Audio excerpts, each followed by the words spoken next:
आप देख रहे हैं इंडिया टाउन न्यूज, भारत की बात। साल 2023 दिसंबर माह में छत्तीसगढ़ विधानसभा में हुए चुनाव के परिणाम इसी समय सामने आए थे, जहां छत्तीसगढ़ विधानसभा चुनाव में बीजेपी को प्रचंड बहुमत मिला था। इससे बेहद करिश्माई चुनाव परिणाम के तौर पर देखा जाता है। असल में यहां एग्जिट पोल में पूर्ववर्ती सीएम भूपेश बघेल सरकार के दोबारा बनने का अनुमान था, लेकिन असल में परिणाम इसके विपरीत ही आया। पूर्व सीएम भूपेश बघेल भले ही अपनी सीट बचाने में कामयाब रहे, लेकिन कांग्रेस राज्य में चुनाव हार गई। बीजेपी को बम्पर जीत मिली। हम आपको बीती बातें इसलिए याद दिला रहे हैं क्योंकि छत्तीसगढ़ की शायद सरकार को 1 साल पूरे हो गए। 1 साल पूरे होने पर बीजेपी विजय पर्व के रूप में मनाएगी। यहाँ बीजेपी अपने विजय पर्व मनाने में व्यस्त है, तो वहीं कांग्रेस फिर से ईवीएम के मुद्दे पर सवाल उठा रही है। चलिए दिखाते हैं हमारे इस खास रिपोर्ट में।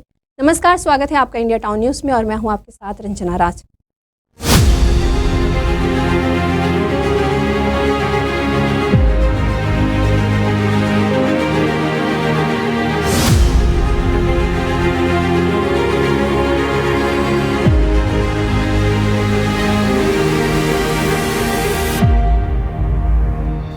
छत्तीसगढ़ में 90 सीटों पर चुनाव लड़े गए थे। वहीं 3 दिसंबर 2023 को चुनाव परिणाम सामने आए, जहां भाजपा ने 90 में से 54 सीटों पर बाजी मारी।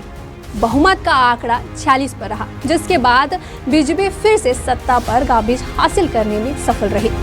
वहीं छत्तीसगढ़ सरकार 1 साल पूरे होने पर विजय पर्व के रूप में मनाएगी। इस दौरान पार्टी के पदाधिकारी सरकार की उपलब्धियों को लेकर आम जनता के बीच जाने वाली है।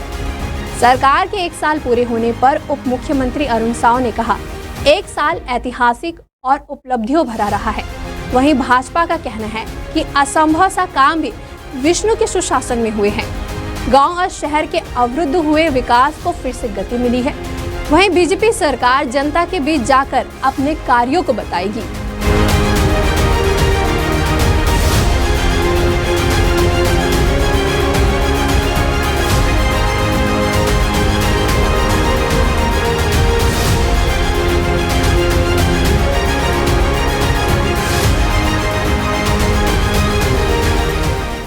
मुख्यमंत्री विष्णु देसाई ने 1 साल पहले मतगणना के दिन को याद कर जनता का आभार जताया है। सीएम साय ने अपने ऑफिशियल एक्स हैंडल पर पोस्ट कर अपनी भावनाओं को साझा किया है।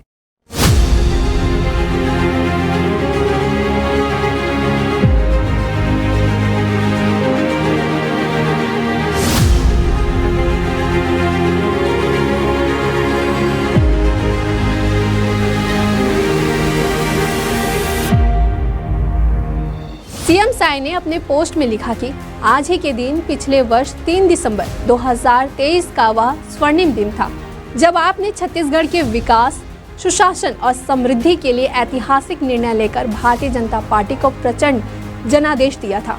वह जीत वास्तव में आपके विश्वास की ही थी, सपनों और उम्मीद की थी। उस प्रेम, विश्वास और आशीर्वाद के लिए हम आप सभी के आभारी हैं।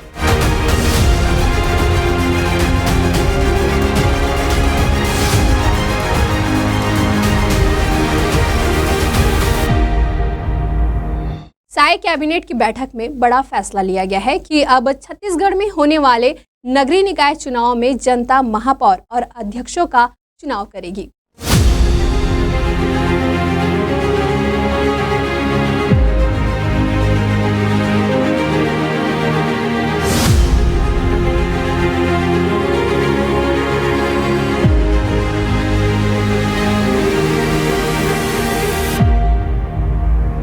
दरअसल डिप्टी सीएम अरुण साव ने कैबिनेट बैठक में जानकारी देते हुए बताया कि छत्तीसगढ़ में महापौर एवं सभी अध्यक्षों का चुनाव प्रत्यक्ष होगा।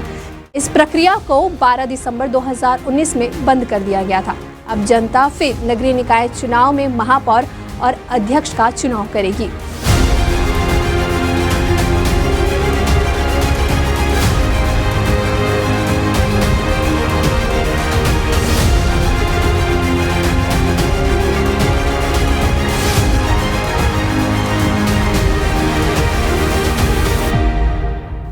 भाजपा जनादेश दिवस मना रही है।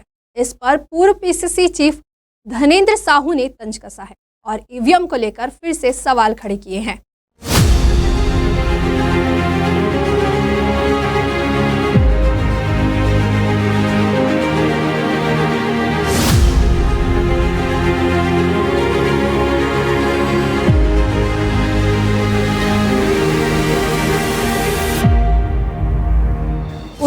है कि यह जीत जनादेश नहीं था, ईवीएम मशीनों के साथ छेड़छाड़ के कारण जीत हुई थी।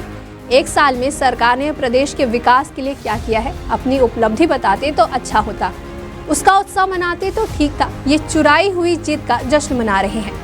वहीं उन्होंने कहा कि बेहतर होगा कि ये सरकार एक साल पूरे होने पर भाजपा अपनी उपलब्धि गिनाती। विजय पर्व के बहाने बीजेपी नगरीय निकाय की तैयारी करना चाहती है। यही कारण है कि छत्तीसगढ़ सरकार लोगों के बीच जाकर केंद्र और राज्य सरकार की उपलब्धियों को गिनाकर जनता का नब्ज टटोलना चाहती है। अब देखने वाली बात यह होगी कि इसका फायदा आने वाले नगरीय निकाय चुनाव में बीजेपी को कितना मिल पाता है।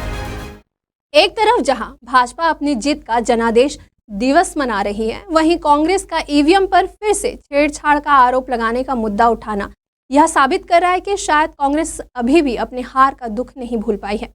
वहीं कांग्रेस पिछले कई सालों से संघर्ष करती दिख रही है। अब नगरीय निकाय चुनाव में देखना होगा कि कांग्रेस और बीजेपी किस तरह से अपनी कमर कसकर कार्य करती है। हमारी खास रिपोर्ट में फिलहाल इतना ही। मुझे दीजिए इजाजत। नमस्कार।